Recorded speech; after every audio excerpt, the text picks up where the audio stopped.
Alrighty. Chapter 8, Cause. Explanation is an inveterate human tendency. Even philosophers who think that we cannot attain to knowledge of causes get involved in explaining why that is so. Nor will their disputes about the theory of causes ever remove the word because from the vocabulary of common speech. It is as unavoidable as the word is. The impulse to seek causes, says Tolstoy, is innate in the soul of man. The question why remains after all other questions are answered. It is sometimes the only unanswerable question. Unanswerable either in the very nature of the case of because unanswerable either in the very nature of the case or because there are secrets men cannot fathom. Sometimes, as Dante says, man must be content with the quia, the knowledge that something is without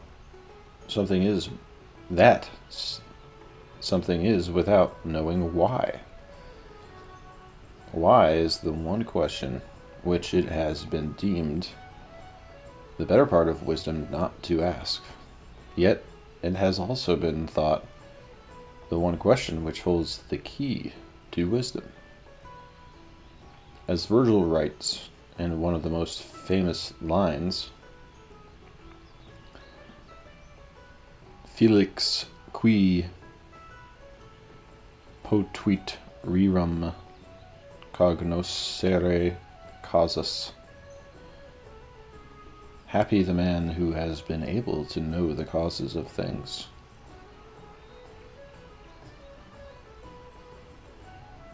The question why takes many forms and can be answered in many ways. Other knowledge may prove useful in providing the answers. A definition, for example, which tells us what a thing is, may explain why it behaves as it does, or why it has certain properties. A narrative, which tells us how something happened by describing a succession of events, may also be part of the total explanation of some event in question. In other circumstances, a demonstration or a statement of grounds or reasons may be explanatory. How do you know is often a concealed form of the why question. To answer it, we may have to give our reasons for thinking that something or other is the case, or perhaps give the genesis of our opinion. Things as different as a logical demonstration and a piece of autobiography seem to be relevant in accounting for our convictions, as in accounting for our behavior. We may refer to our purposes and to our past. The Greek word for cause, from which our English word etiology is derived, came into the vocabulary of science and philosophy from the language of the law courts. In its legal sense, it was used to point out where the responsibility lay.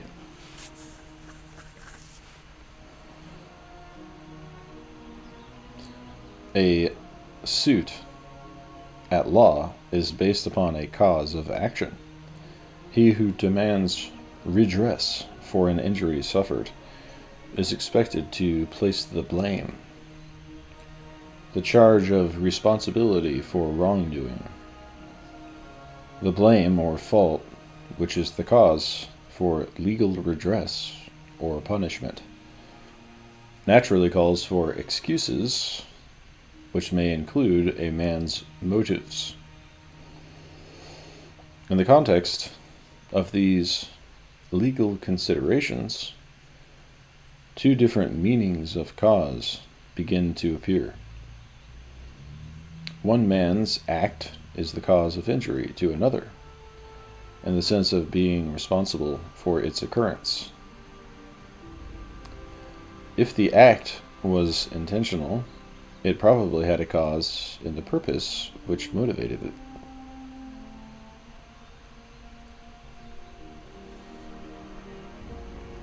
These two types of cause appear in the explanations of the historians, as well as in trials at law. Herodotus and Thucydides, trying to account for the Persian or the Peloponnesian War, enumerate the incidents which led up to the outbreak of hostilities. They cite certain past events as the causes of war, the factors which predisposed the parties toward conflict, and even precipitated it. The historians do not think they can fully explain why the particular events become the occasions for war, except by considering the hopes and ambitions, or as Thucydides suggests, the fears and contestants. For the ancient historians, at least, finding the cause includes a search for the motives which underlie other causes and help to explain how other factors get their causal efficacy. Thucydides explicitly distinguishes these two kinds of causes in the first chapter of his history. After noting that the immediate cause of the war was the breaking of a treaty, he adds that the real cause was one which was formerly most kept out of sight, namely the growth of the power of Athens and the alarm which this inspired in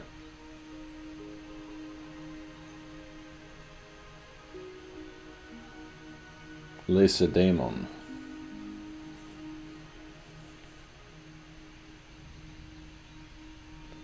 It is sometimes supposed that Thucydides owes his conception of causes to the early medical tradition.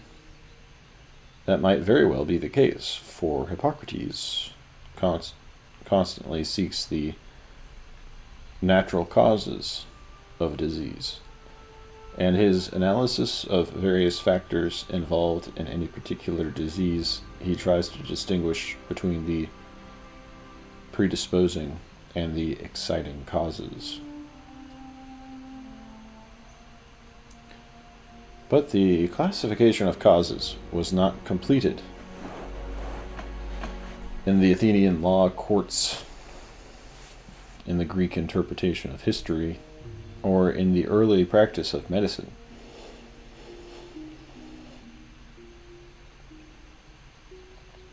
Causes were also the preoccupations of the pre-Socratic physicists. Their study of nature was largely devoted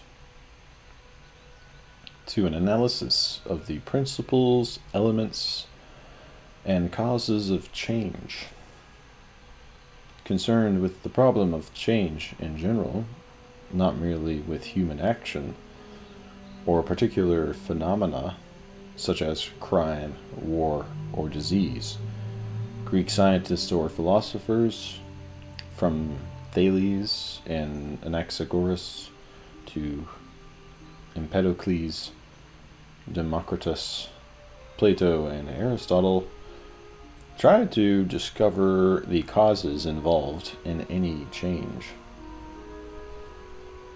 Aristotle carried the analysis further and set a pattern for all later discussions of cause.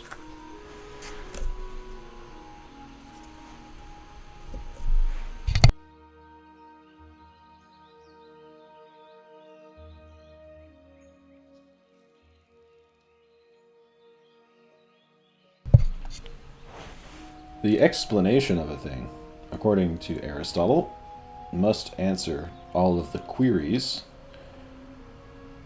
comprehended under the question, why? This question can be answered, he thinks, in at least 4 different ways, and these 4 ways of saying why something is the case constitute his famous theory of the 4 causes. In one sense, he writes, that out of which a thing comes to be and which persists is called cause, the material cause. In another sense, the form or the archetype is a cause, the formal cause. Again, the primary source of the change or coming to rest is a cause, the efficient cause. Again, the end, or that for the sake of which a thing is done, is a cause, the final cause. This, he concludes, perhaps, exhausts the number of ways in which the term cause is used. The production of works of art, to which Aristotle himself frequently turns for examples, most readily illustrates these 4 different kinds of causes. It makes a shoe the material cause. In making a shoe, the material cause is that out of which the shoe is made, the leather or hide. The efficient cause is the shoemaker, or more precisely, the shoemaker's axe, which transform the raw material into the finished product. The formal cause is the pattern which directs the work. It is, in a sense, the definition or type of the thing to be made, which, beginning as a plan in the artist's mind, appears at the end of the work in the transformed material as its own intrinsic form. The protection of the foot is the final cause, or end, that for the sake of which the shoe was made. 2 of the 4 causes seem to be less discernible in nature than in art. The material and efficient causes remain evident enough. The material cause can usually be identified as that which undergoes the change, the thing which grows, alters in color, or moves from place to place. The efficient cause is always that by which the change is produced. It is the moving cause working on that which is susceptible to change, e.g., the fire heating the water, the rolling stone setting another stone in motion. But the formal cause is not as apparent in nature as in art. Whereas in art it can be identified by reference to the plan in the maker's mind, it must be discovered in nature, in the change itself, as that which completes the process.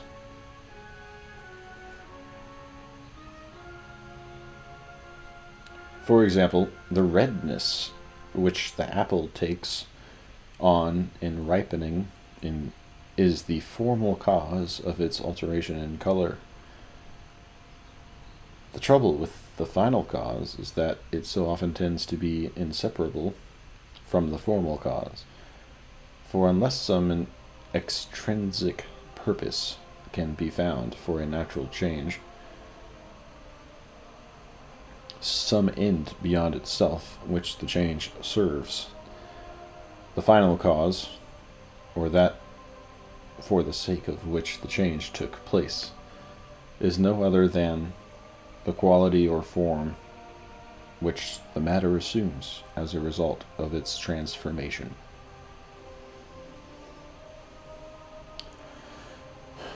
This summary of Aristotle's doctrine on the four causes enables us to note some of the basic issues and shifts in the theory of causation. The attack on final causes does not, at the beginning at least, reject them completely. Bacon, for example, divides natural philosophy into two parts, of which one part, physics, inquireth and handleth the material and efficient causes, and the other, which is metaphysics, handleth the formal and final causes.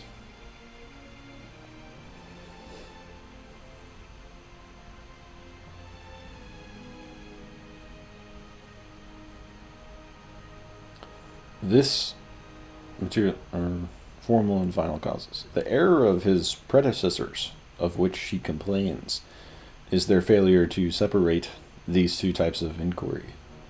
The study of final causes is inappropriate in physics, he thinks.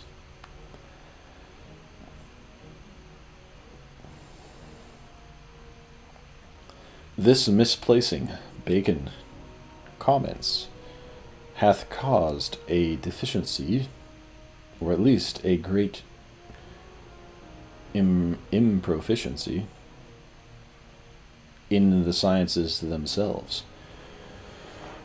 For the handling of final causes, mixed with the rest in physical inquiries, hath intercepted the severe and diligent inquiry of all real and physical causes, and given men the occasion to stay upon these satisfactory and specious causes, to the great arrest and prejudice of further discovery.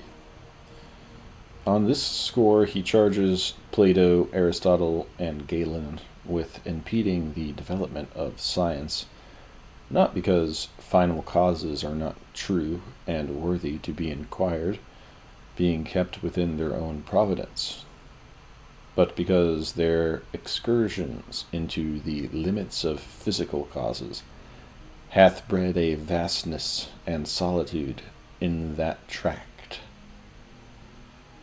Such statements as, the hairs of the eyelids are for a quick set and fence about the sight, or that the leaves of trees are for protecting the fruit, or that the clouds are for watering of the earth, are in Bacon's opinion impertinent in physics.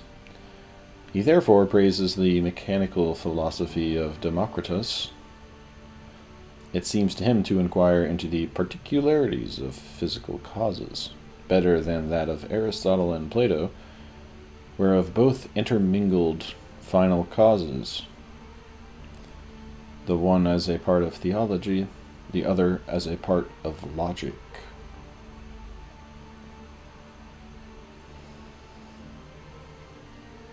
As Bacon's criticisms indicate, the attack on final causes in nature raises a whole series of questions. Does every natural change serve some purpose, either for the good of the changing thing, or for the order of nature itself? Is there a plan, analogous to that of an artist, which orders the parts of nature and their activities to one another as means to ends, a natural teleology, which attributes final causes to everything, seems to imply that every natural thing is governed by an indwelling form working toward a definite end, and that the whole of nature exhibits the working out of a divine plan or design. Spinoza answers such questions negatively. Nature has set no end before herself, he declares, and all final causes are nothing but human fictions. Furthermore, he insists, this doctrine concerning an end altogether overturns nature, for that which is in truth the cause it considers as the effect, and vice versa. He deplores those who will not cease from asking the causes of causes, till at last you fly to the will of God, the refuge of ignorance. Spinoza denies that God acts for an end, and that the universe expresses a divine purpose. He also thinks that final causes are illusory, even in the sphere of human action. When we say that having a house to live in was the final cause of this or that house, we do no more than indicate a particular desire, which is really an efficient cause, and is considered as primary, because men are usually ignorant of the causes of their desires. Though Descartes replies to Pierre Gassetti's arguments,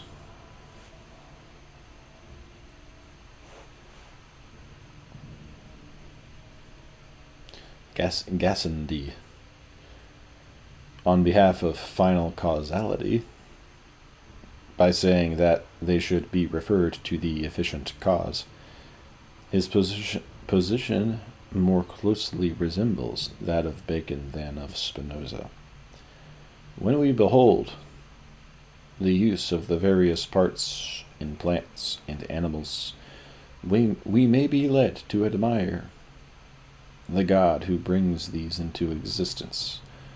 But that does not imply, he adds, that we can divine the purpose for which he made each thing. And although in ethics, where it is often allowable to employ conjecture, it is at times pious to consider the end which we may conjecture God set before himself in ruling the universe.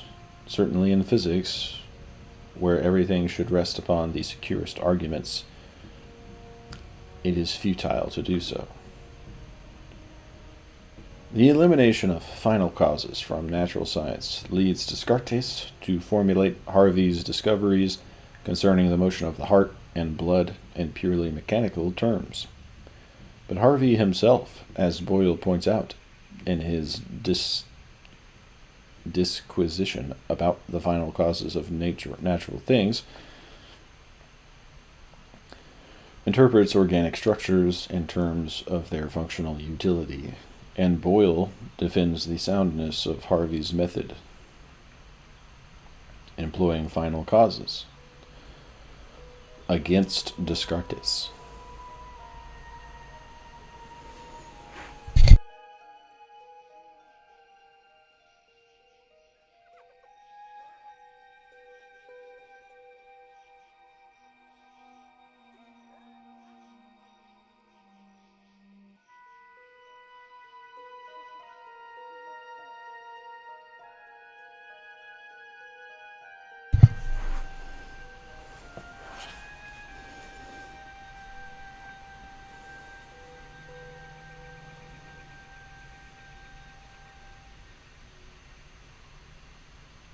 Guided, as it is, by the principle of utility or function, Harvey's reasoning about the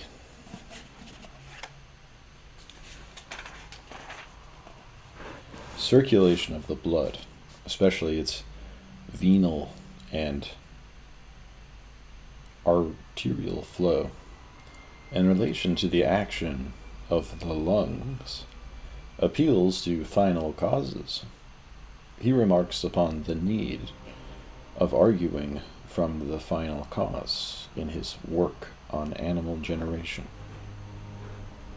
It appears advisable to me, he writes, to look back from the perfect animal and to inquire by what process it has arisen and grown to maturity, to retrace our steps, as it were, from the goal to the starting place. Kant generalizes this type of argument in his critique of teleological judgment. No one has ever questioned, he says, the correctness of the principle that when judging certain things in nature, namely organisms, and their possibility, we must look to the conception of final causes. Such a principle is admittedly necessary, even where we require no more than a guiding thread for the purpose of becoming acquainted with the character of these things by means of observation. Kant criticizes a mechanism which totally excludes the principle of finality, whether it is based on the doctrine of blind chance of Democritus and Epicurus, or the system of fatality he attributes to Spinoza. Physical science, he thinks, can be extended by the principle of final causes, without interfering with the principle of the mechanism of physical causality.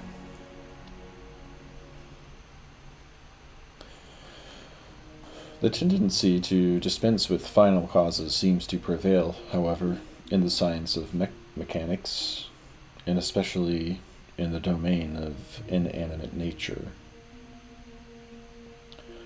Huygens, for example, defines light as the motion of some sort of matter. He explicitly insists that conceiving natural things in this way is the only way proper to what he calls the true philosophy, in which one conceives the causes of all natural effects in terms of mechanical motions. Mechanical explanation is distinguished by the fact that it appeals to no principles except matter in motion. The material and moving, or efficient causes suffice. The philosophical thought of the 17th century, influenced by that century's brilliant accomplishments in mechanics, tends to be mechanistic in its theory of causation. Yet, being also influenced by the model and method of mathematics, thinkers like Descartes and Spinoza retain the formal cause as a principle of demonstration, if not of explanation. Spinoza, in fact, claims that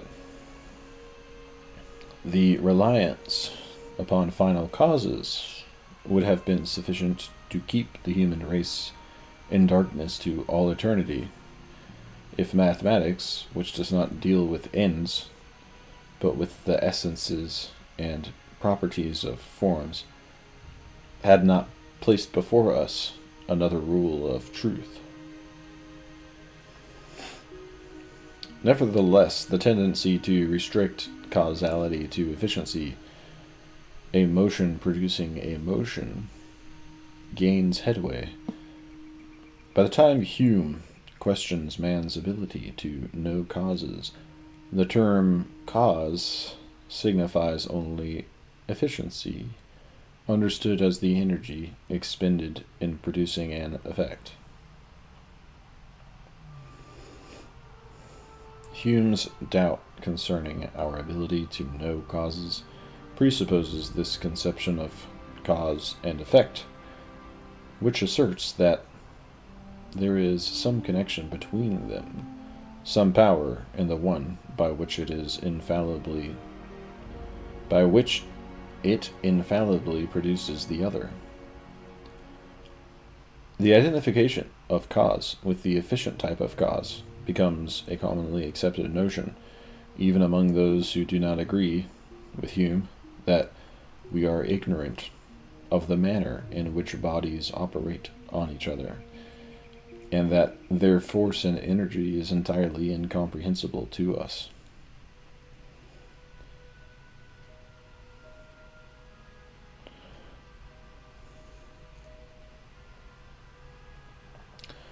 The narrowing of causality to efficiency also appears in the doctrine, more prevalent today than ever before, that natural science describes but does not explain, that it tells us how things happen, but not why.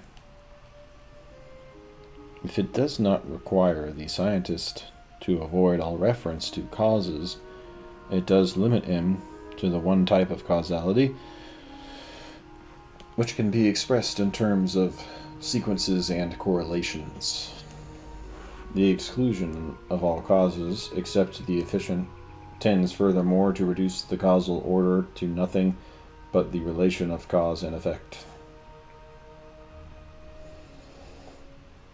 The four causes taken together as the sufficient reason for things or events do not as such stand in relation to an effect.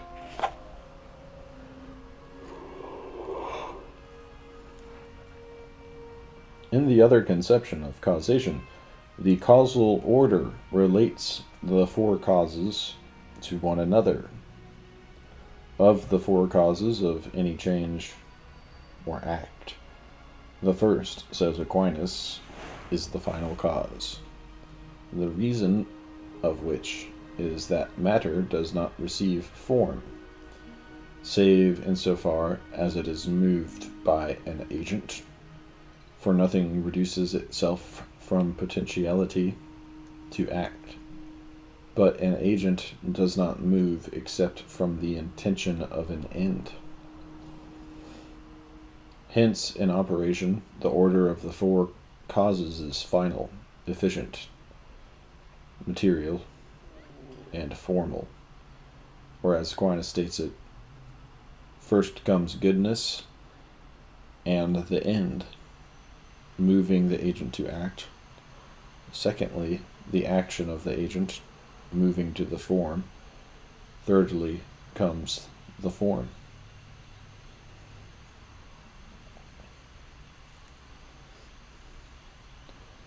The theory of causes, as developed by Aristotle and Aquinas, proposes other distinctions beyond that of the four causes, such as the difference between the essential cause or the cause per se and the accidental or coincidental cause.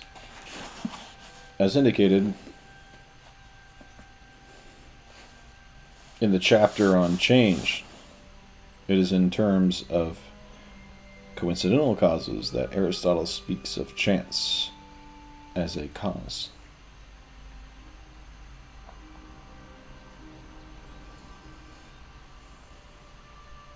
A given effect may be the result of a number of efficient causes.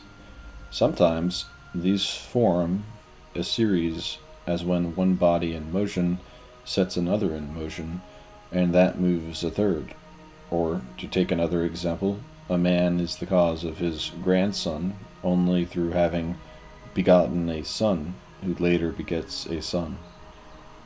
In such a succession of causes, the first cause may be indispensable, but it is not by itself sufficient to produce the effect.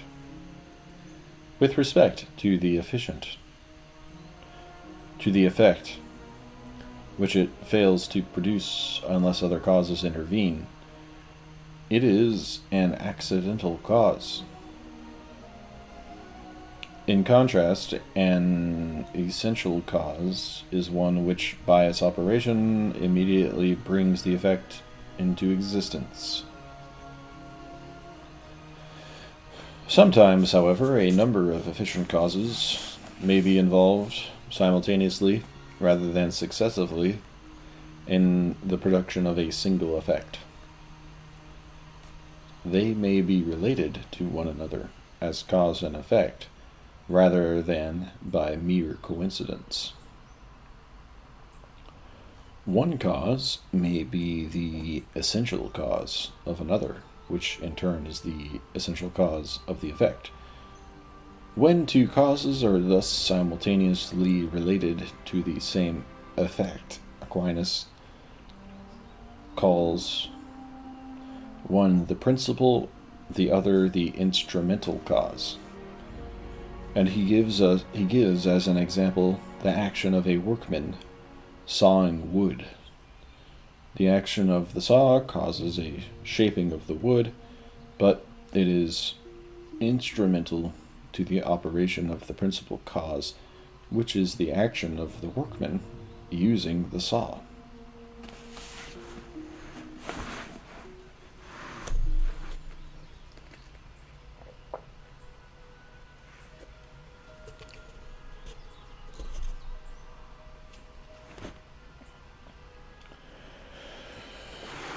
These two distinctions between essential and accidental causes, and between principal and instrumental causes, become a great significance in arguments, metaphysical or theological, concerning the cause of causes, a first or ultimate cause.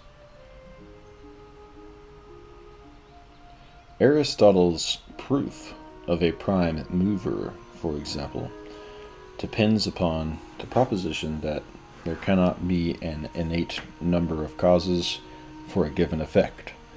But since Aristotle also holds that the world is without beginning or end, and that time is infinite, it may be wondered why the chain of causes cannot stretch back to infinity. If time is infinite, a temporal sequence of causes reaching back to infinity would seem to present no difficulty. As Descartes points out, you cannot prove that regress to infinity is absurd unless you at the same time show that the world has a definite beginning in time. Though it is a matter of their Jewish and Christian faith that the world had a beginning in time, theologians like Maimonides and Aquinas do not think the world's beginning can be proved by reason. They do, however, think that the necessity of a first cause can be demonstrated, and both adopt, or perhaps adapt, the argument of Aristotle, which relies on the impossibility of an infinite regression in causes. The argument is valid, Aquinas makes clear, only if we distinguish between essential and accidental causes. It is not impossible, he says, to proceed to infinity accidentally as regards efficient causes. It is not impossible for man to be generated by man to infinity. But he holds there cannot be an infinite number of causes that are per se required for a certain effect. For instance, that a stone be moved by a stick, the stick by the hand, and so on to infinity.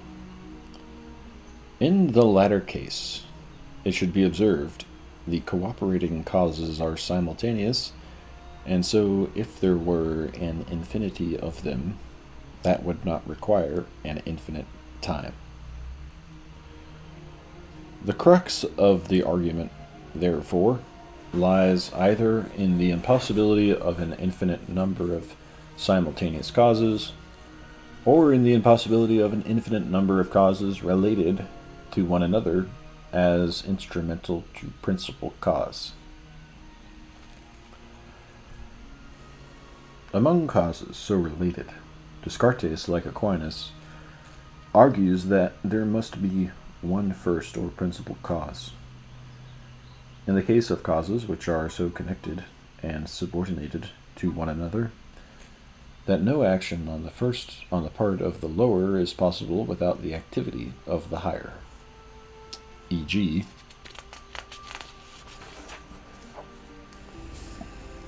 in the case where something is moved by a stone, itself impelled by a stick, which the hand moves, we must go on until we come to one thing in motion which first moves. But for Descartes, unlike Aquinas, this method of proving God as the first cause of all observable effects has less elegance than the so-called ontological argument, in which the conception of God as a necessary being incapable of not existing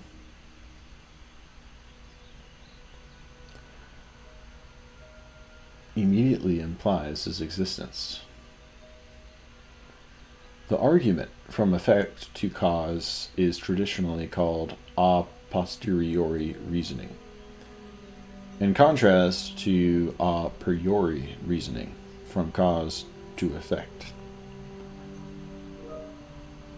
According to Aristotle and Aquinas, the latter mode of reasoning can only demonstrate the nature of a thing, not its existence. Aquinas, furthermore, does not regard the ontological argument as a form of reasoning at all, but rather as the assertion that God's existence is self-evident to us, which he denies. The various forms which these arguments take, and the issue concerning their validity, are more fully discussed in the chapters on being, God, and necessity and contingency. But here it is worth noting that Kant questions whether the a posteriori method of proving God's existence really differs from the ontological method. It is, according to him, not only illusory and inadequate, but also possesses the additional blemish of an ignoratio elenchi, professing to conduct us by a new road to the desired goal, but bringing us back after a short circuit to the old path which we had deserted at its call. Hence, the causal proof does not, in Kant's opinion, succeed in avoiding the fallacies which he, along with Maimonides and Aquinas, finds in the ontological argument.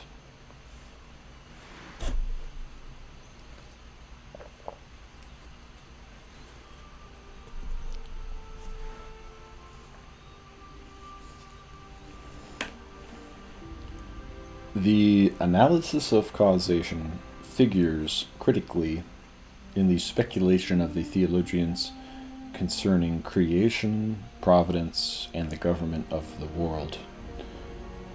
The dogma of creation, for example, requires the conception of a unique type of cause.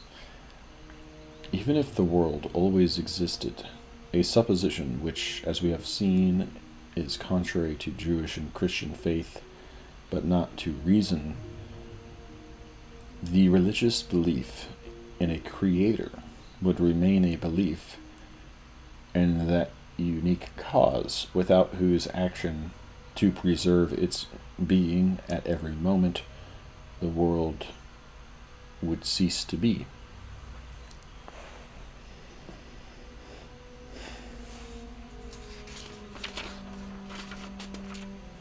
On the assumption that God created the world in the beginning, it is perhaps easy enough to see, with Augustine, how the creating and originating work which gave being to all natures differs from all other types of causation which cause motions or changes or even the generation of things rather than their very existence. It may, however, be more difficult to understand the creative action of God in relation to a world already in existence. But a theologian like Aquinas explains that as long as a thing has being, so long must God be present to it, as the cause of its being. A doctrine which Berkeley later reports by saying that this makes the divine conversation to be a continual creation. Aquinas agrees that the conservation of things by God is not by new action, but by the continuation of that action whereby he gives being. But in the conservation of things, Aquinas thinks that God acts through natural or created causes, whereas in their initiation, being is the proper effect of God alone. The dogma of divine providence also requires a theory of the cooperation of the first cause with natural or secondary causes. Dante, in describing the direction which providence gives to the course of nature, uses the image of a bow. Whatsoever this bow shoots falls, disposed to its foreseen end, even as a thing directed to its aim. That God governs and cares for all things may be supposed to reduce nature to a puppet show in which every action takes place in obedience to the divine will alone. Natural causes would thus cease to be causes, or to have any genuine efficacy in the production of their own effects. Some theologians have tended toward this extreme position, but Aquinas argues contrariwise that natural causes retain their efficacy as instrumental causes, subordinate to God's will as the one principal cause. Since God wills that effects be because of their causes, he writes, all effects that presuppose some other effect do not depend solely on the will of God. And in another place he says, whatsoever causes he assigns to certain effects, he gives them the power to produce those effects, so that the dignity of causality is imparted even to creatures.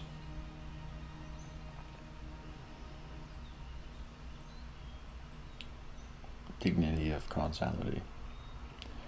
In addition to the role of divine causality in the regular process of nature, still another kind of divine causation is presupposed by the religious belief in supernatural events, such as the elevation of nature by grace and the deviations from the course of nature, which are called miracles.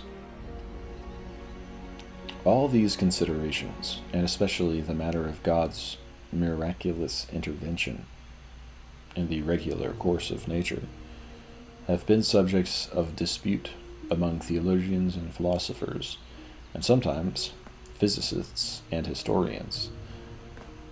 Some of those who do not deny the existence of a creator or the divine government of the universe through natural law nevertheless question the need for divine cooperation with the action of every natural cause, or God's intervention in the order of nature.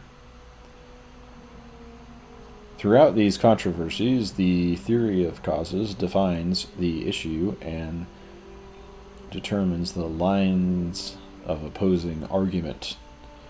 But since other basic notions are also involved in the debate of these issues, the further consideration of them is reserved for other chapters, especially God, nature, and world.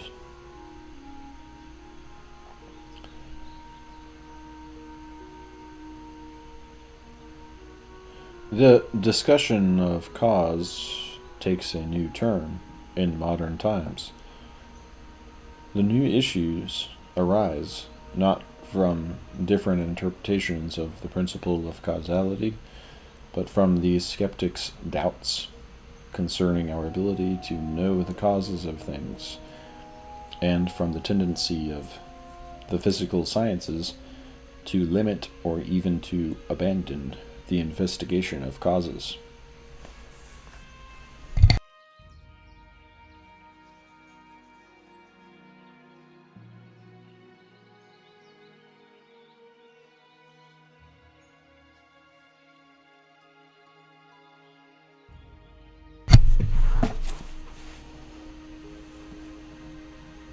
According to the ancient conception of science, knowledge, to be scientific, must state the causes of things.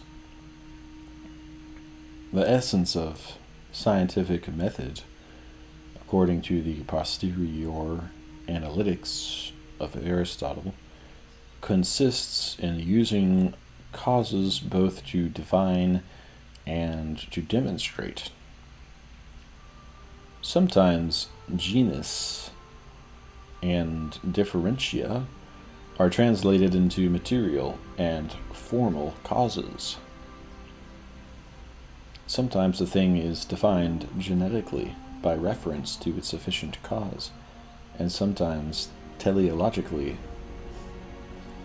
by reference to its final cause. The degree to which this conception of science is realized is in particular fields may be questioned. The treatises of the astronomers, for example, do not seem to exemplify it as much as do Aristotle's own physical treatises or Harvey's work on the circulation of the blood. Yet, until modern developments in mathematical physics, the ascertainment of causes seems to be the dominant conception of the scientific task. And until the separation widens between the experimental and the philosophical sciences, the possibility of knowing causes is not generally doubted. Galileo's exposition of the new mechanics explicitly announces a departure from the traditional interest of the natural philosopher in the discovery of causes. The aim, he says, in his two new sciences, is not to investigate the cause of the acceleration of natural motion, concerning which various opinions have been expressed by various philosophers, but rather to investigate and to demonstrate some of the properties of accelerated motion. The various opinions about causes are referred to as fantasies, which it is not really worthwhile for the scientist to examine. This attitude toward causes, especially efficient causes, characterizes the aim of mathematical physics, both in astronomy and mechanics. For Newton, it is enough, in fact, he says, it would be a very great step in philosophy to derive 2 or 3 general principles of motion from phenomena, though the causes of those principles were not yet discovered. And therefore, I scruple not to propose the principles of motion and leave their causes to be found out. In other passages, Newton disparages the search for hidden or occult causes as no part of the business of science. Hume goes further. He insists that all causes are hidden by the very nature of what causes are supposed to be, and because of the manner in which the human mind knows. Man can have no knowledge of how causes really produce their effects. We never can, by our uttermost scrutiny, he says, discover anything but one event following another, without being able to comprehend any force or power by which the cause operates, or any connection between it and its supposed effect. All that men can be referring to when they use the words cause and effect, Hume thinks, is the customary sequence of one object followed by another, and where all objects similar to the first are followed by objects similar to the second. So far as any knowledge based upon reason or experience can go, the relation of cause and effect is simply one of succession impressed upon the mind by a customary transition.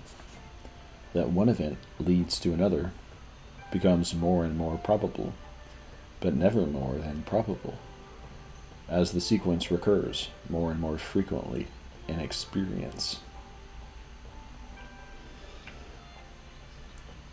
Hume's skepticism about causes and his reinterpretation of the meaning of cause gains wide acceptance in subsequent thought, especially among natural scientists.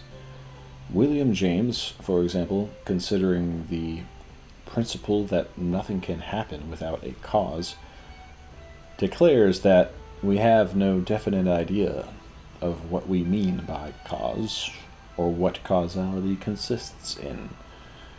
But the principle expresses a demand for some deeper sort of inward connection between phenomena than their merely habitual time sequence seems to be. The word cause is, in short, an altar to an unknown God, an empty pedestal still marking the place for a hoped-for statue. Any really inward belonging together of the sequent terms, he continues, if discovered, would be accepted as what the word cause was meant to stand for. Though Hume holds that we cannot penetrate beyond experience to the operation of real causes embedded in the nature of things, he does not deny the reality of causation as a principle of nature.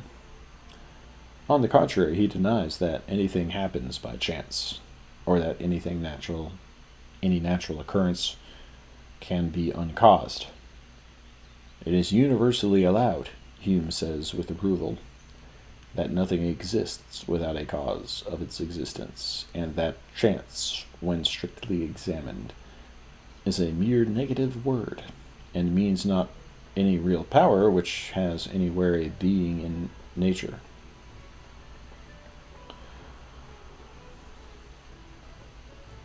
But, though there is no such thing as chance in the world, our ignorance of the real cause of any event has the same influence on the understanding, and begets a like species of belief or opinion.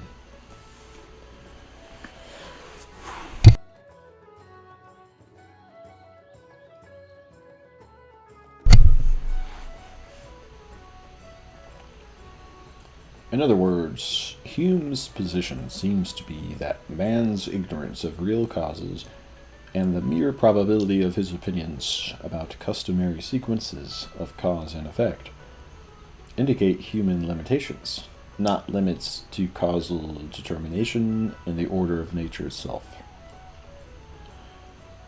Adversaries of Hume, coming before as well as after him in the tradition of the great books, take issue with him on both points. Against Hume's determinism, which is no less complete than Spinoza's, Aristotle, for example, affirms the existence of chance, or real contingency, in the happenings of nature. Against Hume's reduction of statements about causes to probable opinion, Kant insists that in the metaphysics of nature, such judgments can be made with absolute certainty. These related issues are discussed in the chapters on chance, fate, and necessity and contingency. In the development of the natural sciences, since Hume's day, his translation of cause and effect into observed sequences or correlations reinforces the tendency, which first appears with Galileo and Newton, to describe rather than to explain natural phenomena. Yet, to the extent that the findings of science bear fruit in technology, man's control over nature seems to confirm Bacon's view of science rather than Hume's, at least to the extent that the application of scientific knowledge to the production of effects implies a knowledge of their causes. The principle of causality, that nothing happens without a cause or sufficient reason, or, as Spinoza puts it, nothing exists from whose nature and effect does not follow, has been made the basis for denials of human freedom as well as of chance or contingency in the order of nature. The problem of man's free will is discussed in the chapters on fate, liberty, and will, but we can here observe how the problem is stated in terms of cause with respect to both divine providence and natural causation. If God's will is the cause of everything which happens, if nothing can happen contrary to his will, or escape the foresight of his providence, then how is man free from God's foreordination when he chooses between good and evil? If, as the theologians say, the very act of free choice is traced to God as to a cause, in what sense can the act be called free? It is not necessarily determined to conform to God's will and his plan. But on the other hand, if everything happening from the exercise of free choice must be subject to divine providence, must not the evil that men do be attributed to God as a cause?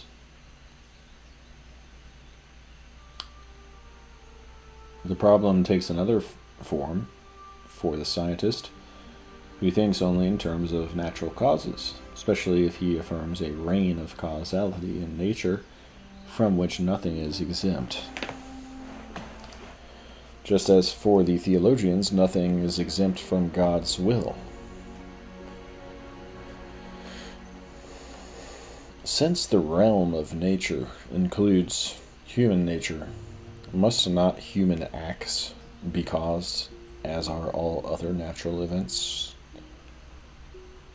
Are some human acts free in the sense of being totally uncaused, or only in the sense of being caused differently from the motions of matter? Are causality and freedom opposed principles within the order of nature, appropriate to physical and psychological action, or do they constitute distinct realms, as for Kant, the realms of phenomena and noumena, the sensible and the suprasensible, or as for Hegel, the realms of nature and history? The different answers which the great books give to these questions have profound consequences for man's view of himself, the universe, and his place in it. As the issue of necessity and chance is central in physics or the philosophy of nature, so the issue of determinism and freedom is central in psychology and ethics, in political theory and the philosophy of history, and above all, in theology. It makes opponents of James and Freud, of Hegel and Marx, of Hume and Kant, of Spinoza and Descartes, of Lucretius and Marcus Aurelius, It raises one of the most perplexing of all theological questions.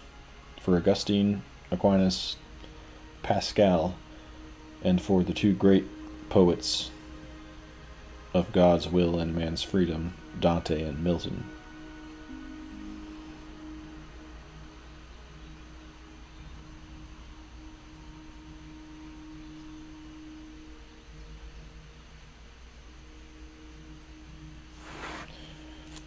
Made good time on that one.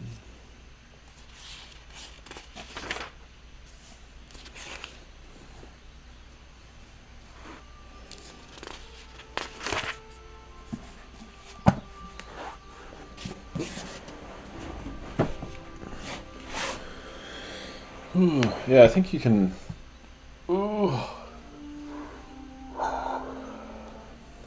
You can see the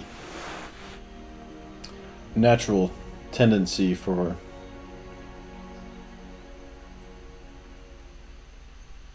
person to ask why about everything.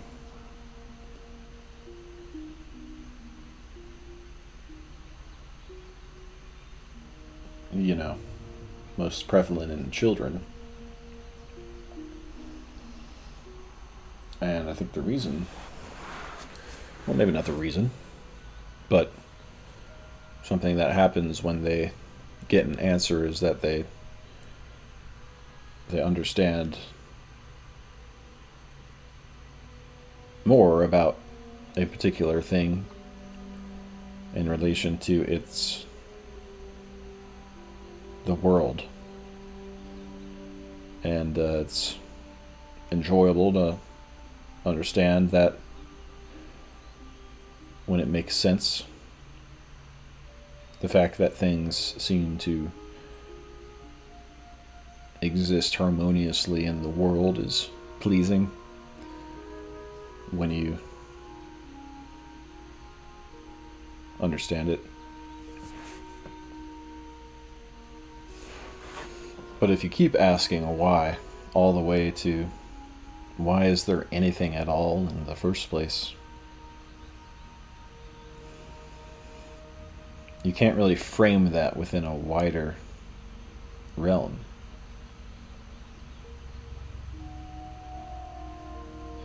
You can't really say, well, there's the reason that God created the universe was so that, the universe he was in already would be better or something like that, because that wouldn't make sense.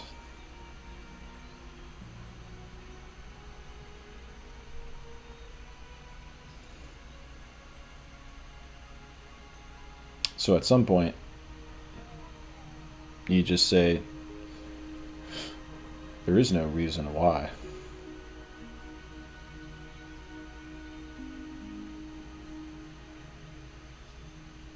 I mean, how could there be?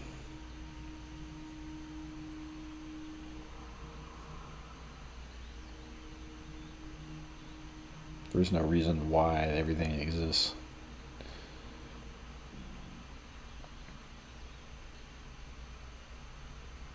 That's not even a philosophically valid question to ask. There could be no answer. I think some ideas that human beings have come up with are just because they exist and there's terms for them doesn't mean that they really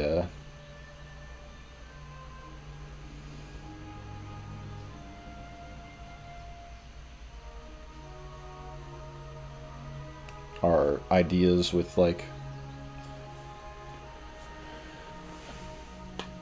useful attributes in terms of becoming more wise, whatever that means. Some ideas are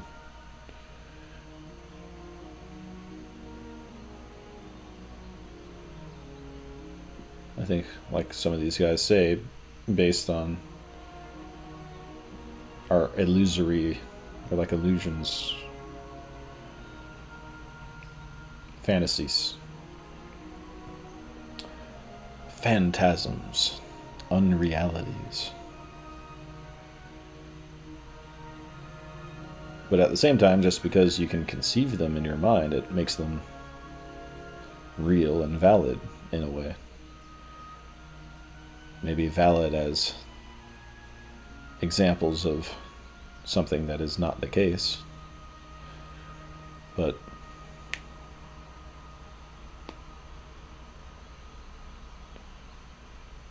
not in terms of the reality we mere humans are all trying to understand.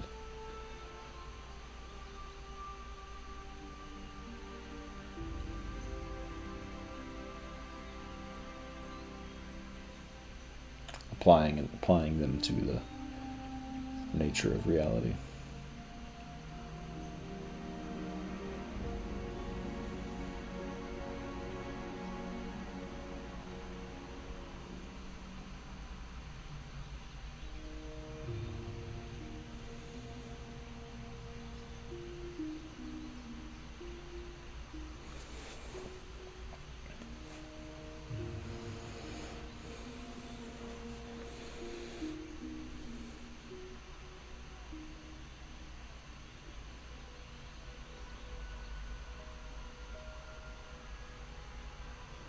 I think that's one of the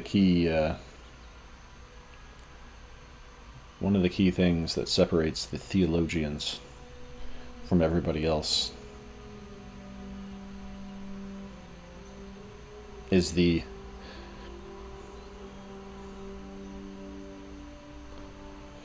think it's an enlightened trait to basically say,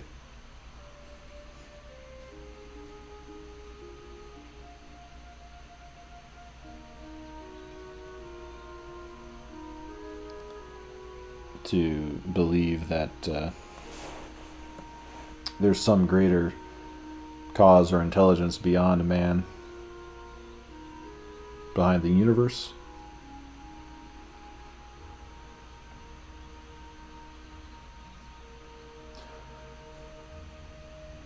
I don't think that's superstitious. I think that's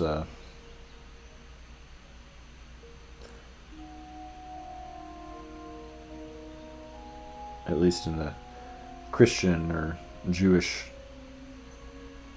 tradition, that's how you think about God. It's sort of saying to yourself, hey,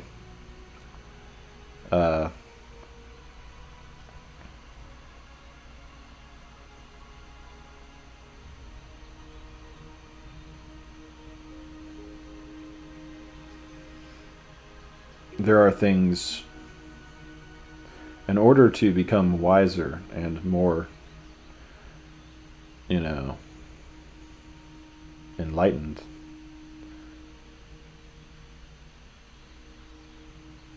I need to receive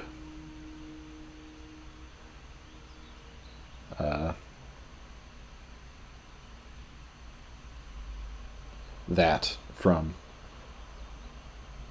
some sort of divine source beyond my comprehension.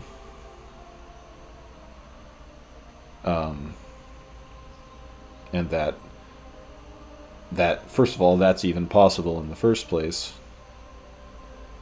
and not, on the contrary, that the only way to learn anything is through science and the study of the material world.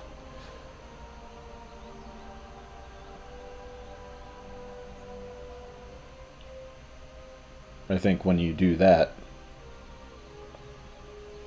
you make a mistake.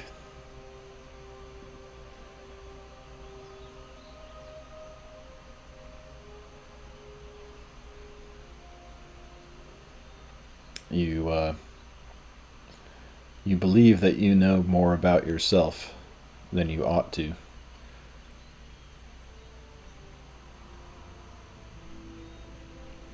you believe you know more about reality than you ought to. I think that's the key thing that differentiates religious holy men from men of science and people who don't believe in God and just look to natural phenomena as the source of knowledge. Is that the religious people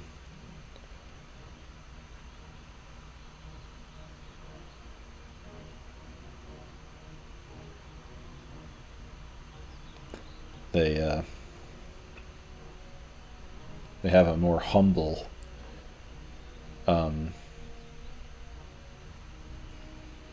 perspective.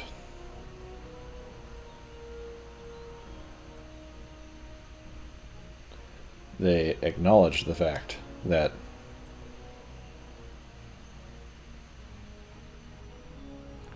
they're ignorant of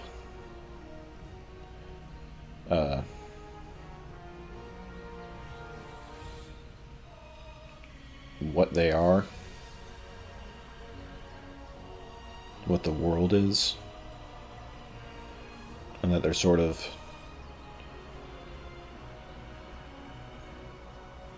powerless at a certain point to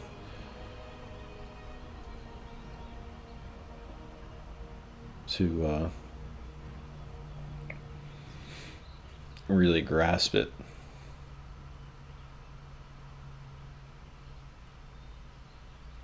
Through their own efforts, without appealing to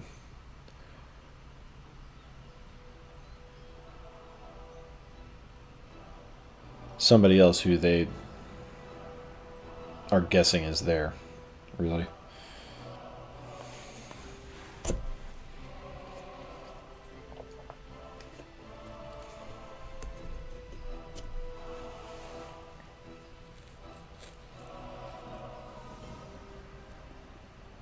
I think you're making an error if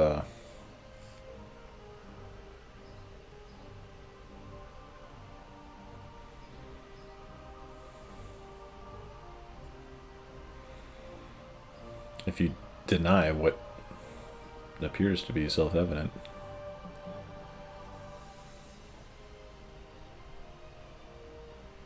Especially since people who focus on, who believe there's a God, just on the surface exhibit such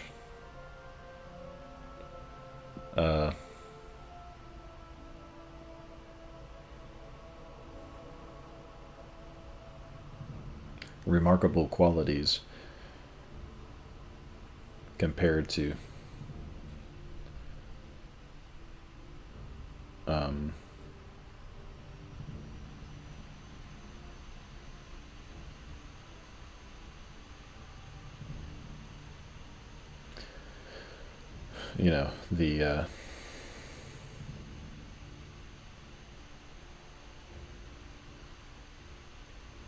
the non-religious.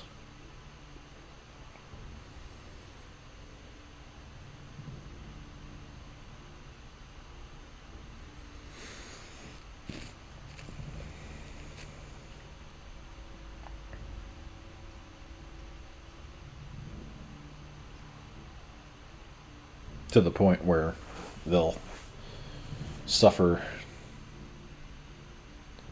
torture and execution and martyrdom in a way that defies all human not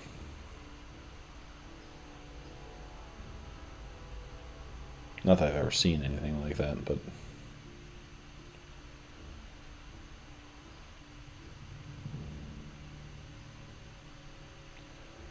they're probably the most remarkable specimens of mankind if you look at it from the point of view of just some analytical observer.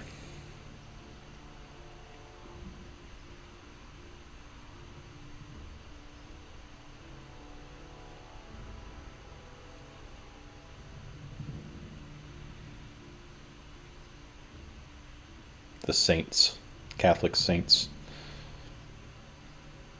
And of course, there's probably been non-religious men who are extremely admirable. But not to the point of these saints. They seem to be tapped into something that they seem to be right about God existing, basically, and being the source of power, source of understanding and wisdom.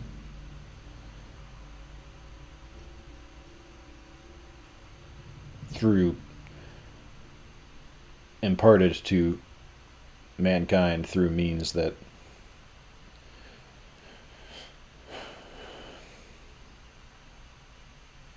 are not really obvious on the surface. The way a scientist learns from his experiments. It's obvious how he learns truths just by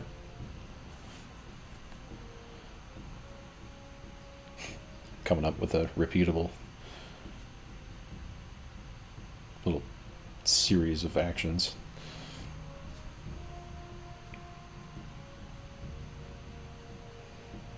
On certain material. But even then, the scientist can only discern so much of the causes at play.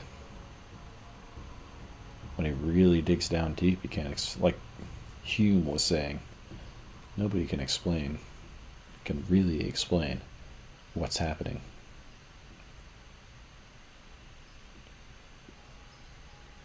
Why anything does what it does in the physical world. It's just all magic.